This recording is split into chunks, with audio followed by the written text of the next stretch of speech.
So today's topic is kind of long. It's a bit complicated. It is on the biochemistry of thermodynamics, specifically with applications to aerobic respiration. There's a lot to cover. There's a lot of different things I want to look at. I've kind of got this little concept map drawn out here. Usually in my previous videos, they're usually a decent bit more organized. Like this specifically, this paper is a bit more organized. I was kind of lazy today, and I kind of just said, frick it. Before I get into the specifics of it though, I want to point out one thing, which is that whenever people try to study this like in the first place, as in they're just not introduced to it, and it seems very daunting. The reason for this is because there's so many different steps, there's so many different intermediates, and these intermediates have their own unique corresponding names and structures and so on and so forth. So it seems very daunting, it seems like a lot, and it just seems like there's no point. And I think that last thing that last thing I said, which is that it seems like there's no point, is exactly the reason why, or part of the reason why it could be less daunting. What I'm trying to say is that once you start to see the main idea behind all of this, you see the reason for why biological systems go about harnessing energy the way they do. It starts to make much more sense. All the little itty bitty steps, the micro steps, start to make a decent bit more sense, and it just works together. It's like, if you can think about it like as if a bunch of little puzzle pieces, and they start to come together and it just works together. So let's talk about what life is. One of the ways that you can think about life, and I mean, again, there's many different ways you can define it, and there's also official formal definitions for it, but one such informal definition that could be perhaps offered to defining life is as a system, a physical system, which uses the laws of physics, of physical chemistry, of organic chemistry, and biochemistry in order to create a temporary moment of order within the sort of walls of its cell membranes by undergoing specific, again, these physical and chemical principles, these reactions, and in doing so, creating order, but also creating a greater amount of chaos or entropy that is output to the external environment that otherwise wouldn't have existed if it didn't try to create order in the first place. And this can manifest either as unicellular, simple multicellular, complex multicellular. It doesn't matter. And you can think about this in terms of, there's all these different species of life, all these different categories, there's all these different methods of even acquiring energy, whether they be from organic sources or inorganic. It doesn't really matter, or it does matter, but the sort of idea that I want you to think about is the fact that there is all this variety, but the end goal still remains the same, which is to create order from chaos. And it just so happens that there's certain universal ways to do this. And one of those universal ways to do this is by harnessing energy, to use energy, to harness more energy, or to acquire more energy so that you can harness the energy from that. And a lot of this is physics. A lot of this is physics and physical chemistry. And then from these two things, you can go into the realm of organic chemistry and biochemistry. And biochemistry is kind of like what we're talking about. And that, of course, can lead to greater levels of complexity. But they all have the same end goal, which is to create order, and energy is a very fundamental part of that. And if you look at the anatomy and the physiology of, and by anatomy and physiology, I mean the structure, the physical structure, the way that everything, all the atoms are arranged within either the cell or a like histological perspective of a tissue or of an entire organism that you can see and touch.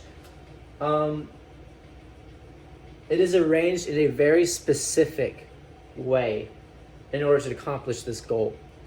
And again, it works alongside certain laws. One of those laws I want to point out at the very top of this page is the laws of thermodynamics. So there's really there's four laws of thermodynamics. It's kind of trippy though, because they're called the 0th, 1st, 2nd, and 3rd. You would expect it to be 1, 2, 3, 4 rather than 0, 1, 2, 3. Part of the reason for this has to do with the fact that they were not discovered, they were discovered in a kind of weird fashion. It was kind of like the 2nd and 3rd, and then the 1st and the 2nd came about first by way of multiple different scientists. who eventually figured out that and they started arguing with each other, and they figured out that they kind of said in various ways the same thing, and they were arguing about who said it first. And then after which, the third and the zeroth came about because they were kind of like fundamental assumptions that were required for the first and second to kind of work in the first place. And then they got about that through looking at the specific math behind it. But if we want to talk about the laws of thermodynamics, and again, the reason why I want to point out the laws of thermodynamics is because it's very fundamentally related to cellular metabolism of glucose to become ATP. And you might not think that. You might look at the surface level and it might not look like that. And that's true to the extent that that is a superficial view of it. If you look at a much more fundamental, deep view of it, you will realize that this is a very integral part of it. And by understanding the fundamentals, this helps you understand the derivatives of the fundamentals, which is, like I said, something like glycolysis, the Krebs cycle, and electron transport chain, those sorts of things.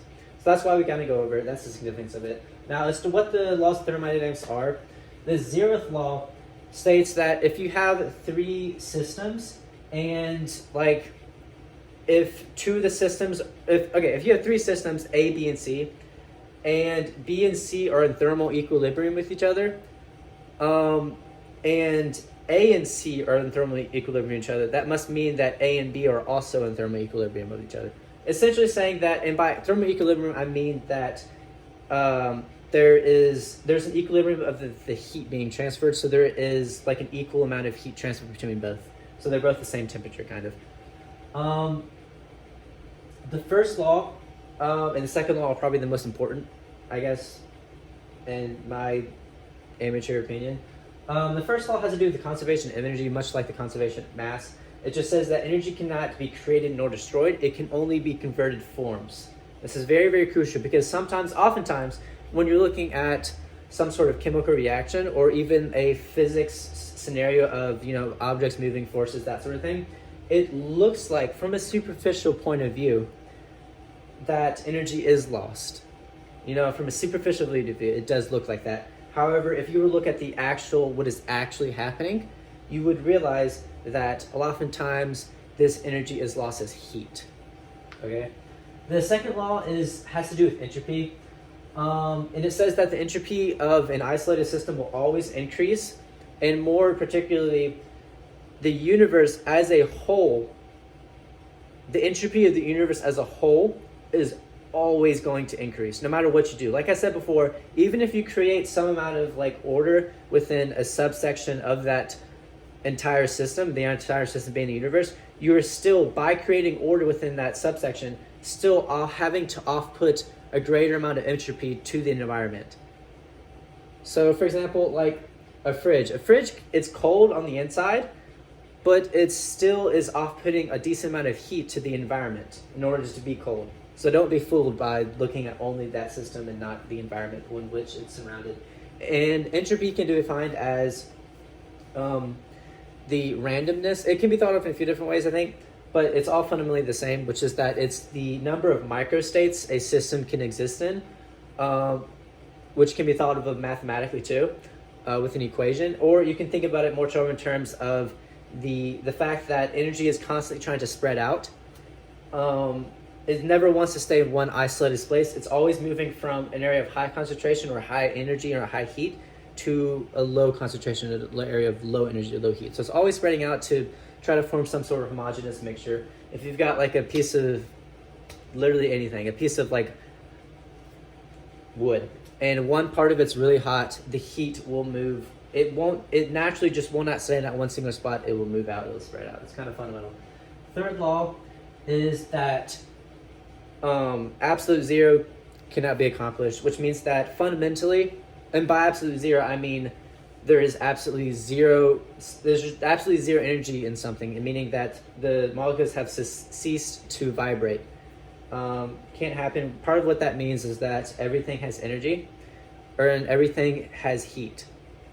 And part of what that also means, if you want to think about it like this, kind of like what I got written right here, when you think about respiration and just metabolism in general, you can use organic sources or inorganic.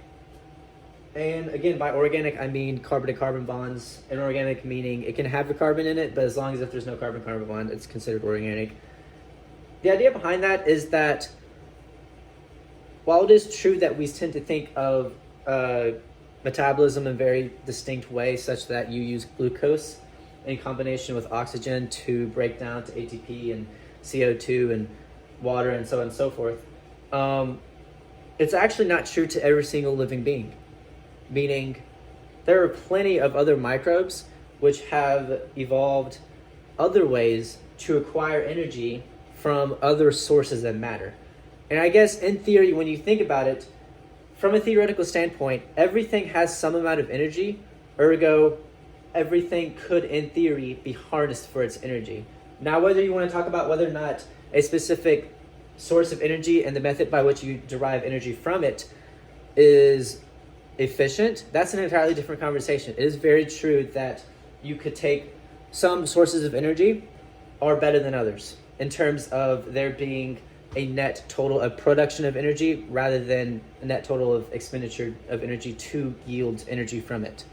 And but kind of what I mean by that is that it takes a decent amount of energy in order to break down glucose. And this can happen either at the cellular level in terms of, glycolysis, or you can think about it in terms of a histological level or the organ system level, or just the fact that, for example, the reason why our muscles are contracting and why we have all these organ systems is that they're designed in a very specific format in order to enable that organism to be the most efficient as possible, to be able to go into its environment, to perceive the environment, to make sense of its surroundings, and to act upon its innate instincts in order to hunt, or if it's not a hunter, to go require food some way, somehow, and to eat this food, and to all these little mini steps. The goal of all these mini steps is to bring about a net total of production of energy. So while it is true that you are expending energy in order to acquire energy, and then even expending even more energy in order to digest and break down this energy being in the form of glucose stored in the high energy bonds between the carbon atoms, it is also true that the reason why life is able to exist and just biological systems are able to exist in the first place is because it just so happens to be that the net total of energy gained is usually greater than the net total of energy expended in order to acquire that glucose in the first place. And it is also true, unfortunately, that through the process of acquiring and breaking down this glucose or whatever form of energy you have elsewhere in other species, you do encounter some amount of oxidative stress. Over time, even at the cellular level, you're acquiring these reactive oxygen radicals, and they induce oxidative stress even at the cellular level in the mitochondria and other really sensitive molecules like proteins and DNAs. And for that reason, all aerobic cells, whether they be unicellular or multicellular like us, have evolved mechanisms to counteract this oxidative stress from these oxidative species.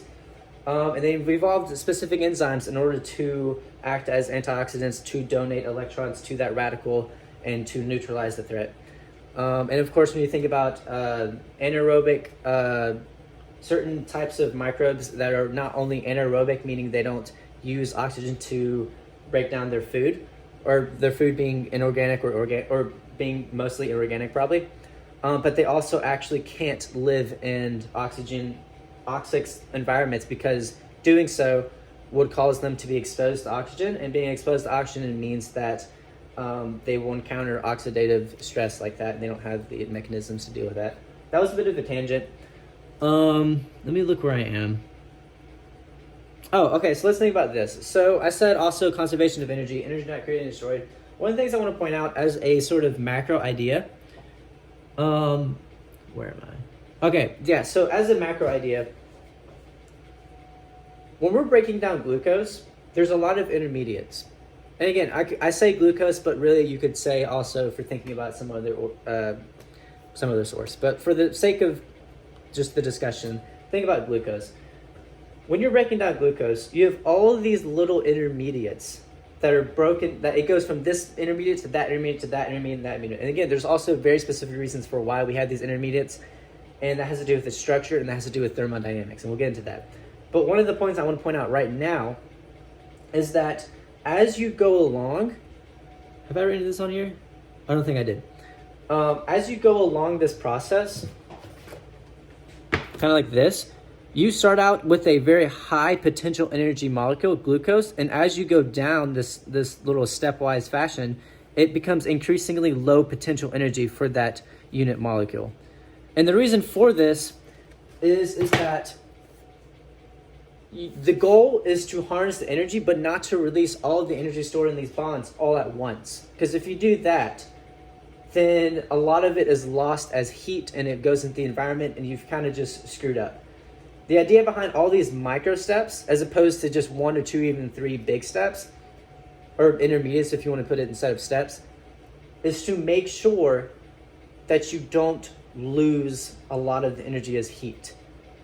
Kind of just like how if I light a match, I mean, all the energy is lost all at once, right? Or not all at once, but in some fashion, I've called some sort of explosion. Or maybe explosion is a better analogy. Like, an explosion is like all the energy, or not all of the energy technically, but a sudden mass explosion of energy is lost all at once. And that's not really what you want to do. You want to do it in a very controlled fashion so that you can harness the greatest amount of energy possible. And some ways of going about this are more efficient than others.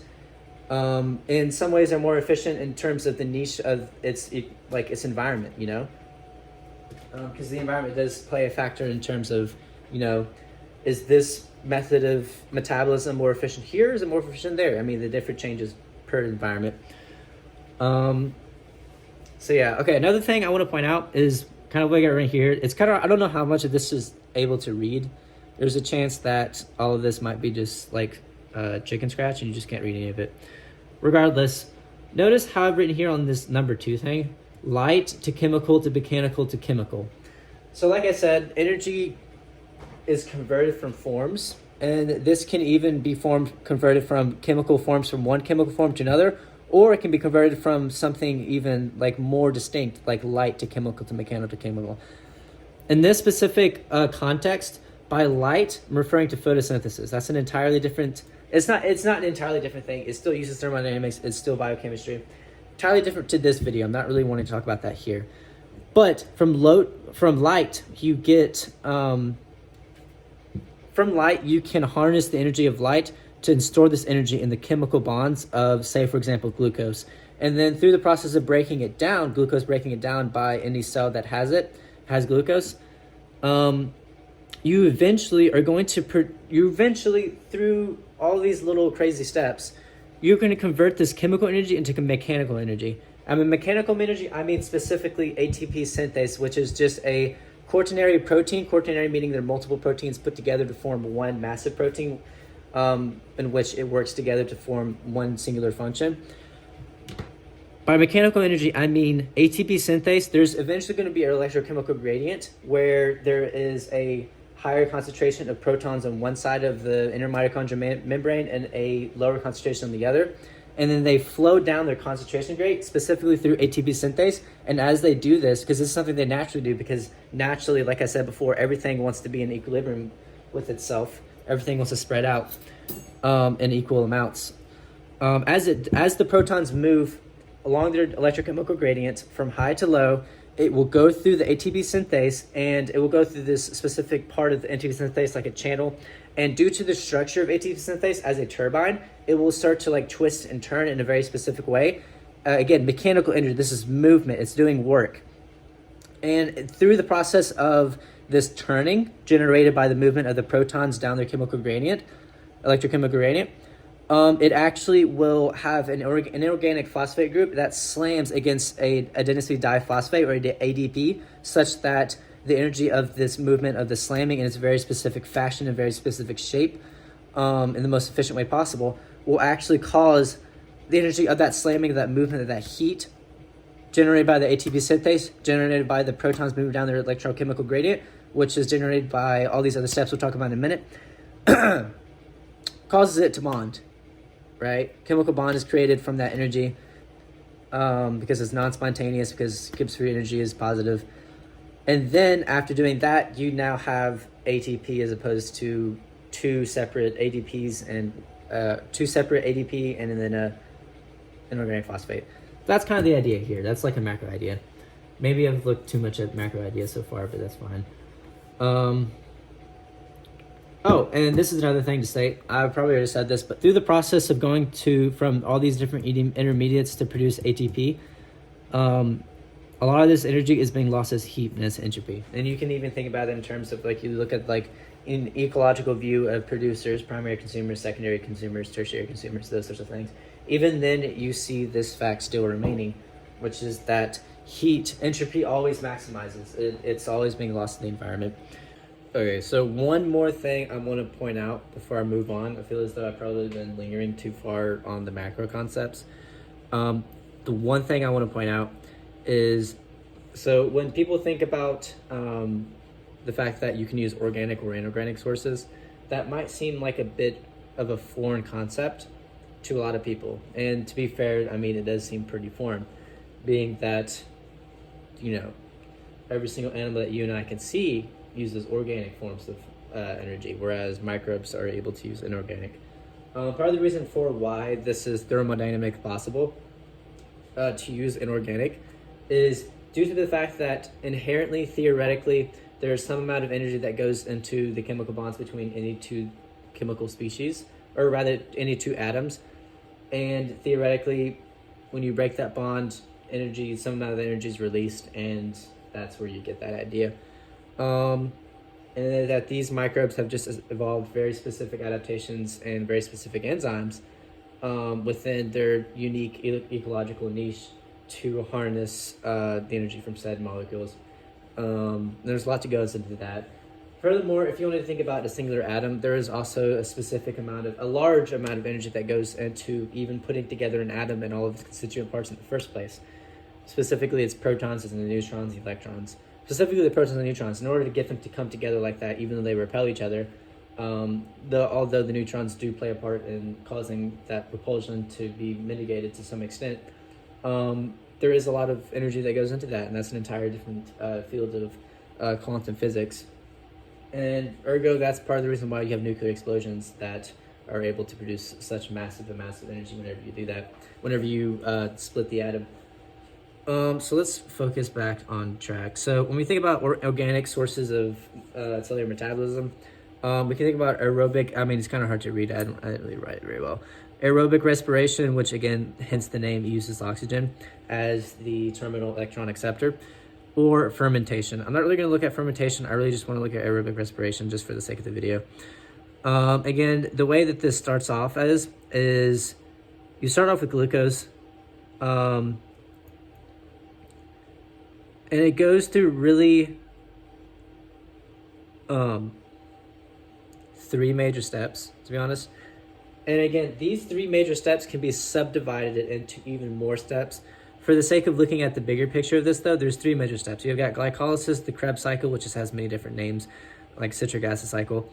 And then you have the electron transport chain. So glycolysis can even be thought of two more substages, which is the preparatory and energy conservation stage.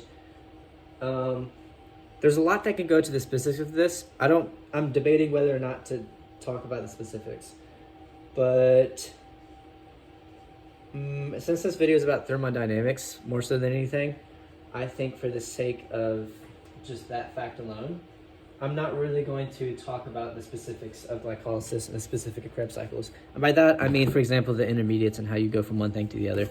I just don't think it's really worth it for the sake of this specific video for this specific topic. The same idea still applies. The purpose of going through all these different intermediates between glycolysis, which occurs in cytoplasm, the Krebs cycle, which occurs in the mitochondria, is to make all of these different micro reorganizations of the molecule being glucose, and it goes through all these intermediates, and through each one of these little micro steps, you're reorganizing the molecule, reorganizing its structure, the way that things are bonding to each other, whether it's converted from one structure isomer to another, such as from glucose to fructose, which is just another way of saying you're going from a aldose to ketose, which is another way of saying you're going from a 5-member to a 4-membered ring. And you're also adding different groups and removing different groups. For example, you're adding phosphate groups in one step, and then another step you might be removing said phosphate groups. The ultimate idea, though, is that the ultimate idea of making all these micro adjustments is to create an end product, which is, or through the micro adjustments of the structure of all of these different intermediates from one to the other.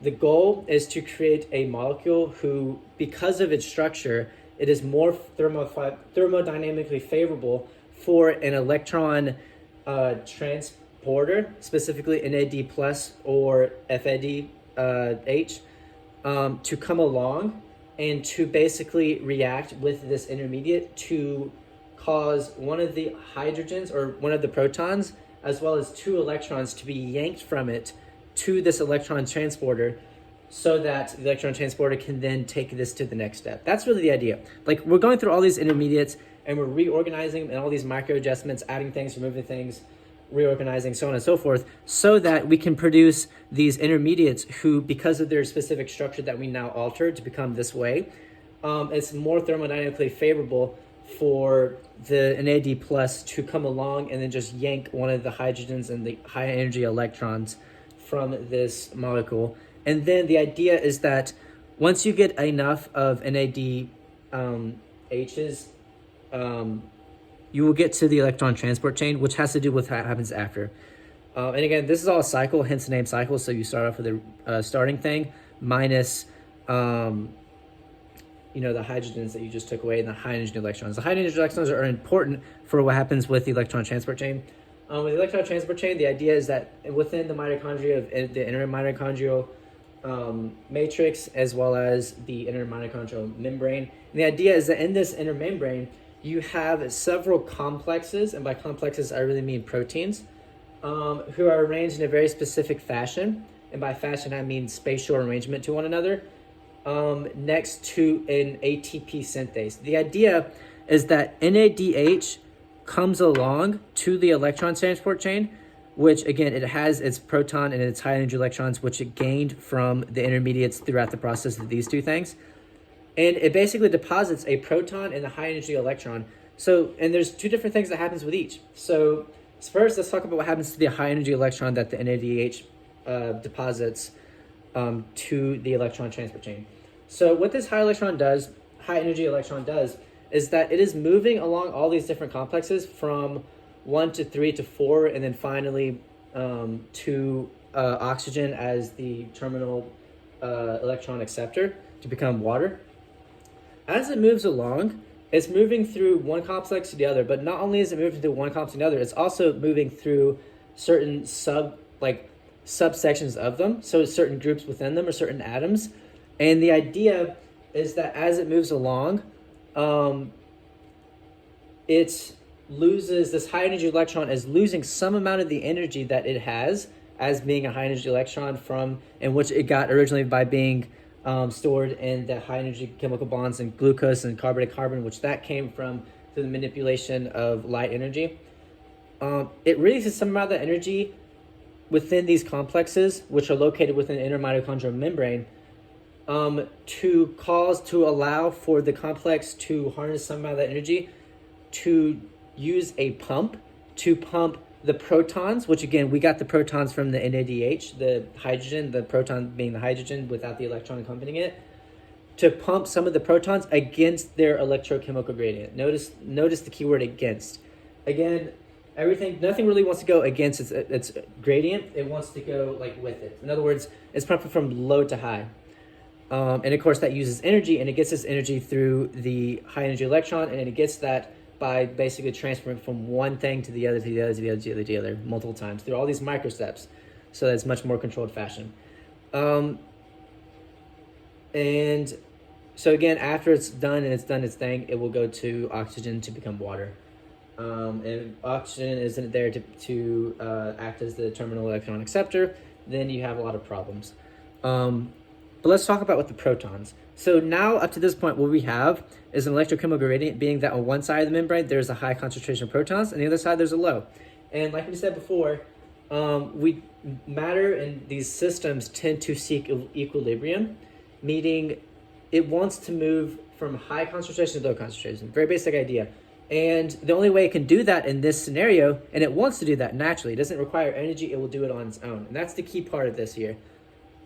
And the way it does that is that there is ATP synthase. And again, this is a membrane. The mitochondria it doesn't just have one ATP synthase or one of the complex 1, 2, 3, and 4. It has many. So you can think about it in terms of that.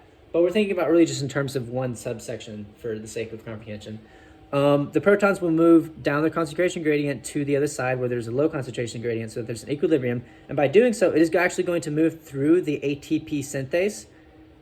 And by moving through the ATP synthase, the ATP synthase is, because of its quaternary structure, being that it is multiple proteins put together and acts as a turbine, through its movement through it, it will actually start to twist and turn, such that, like we said before, inorganic phosphate is slammed against adenosine diphosphate to create ATP.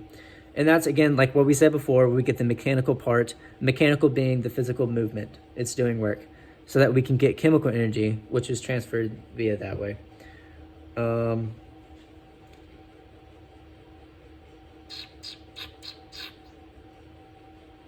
I think that is it. Okay, again, I just want to say one more thing before I end the video.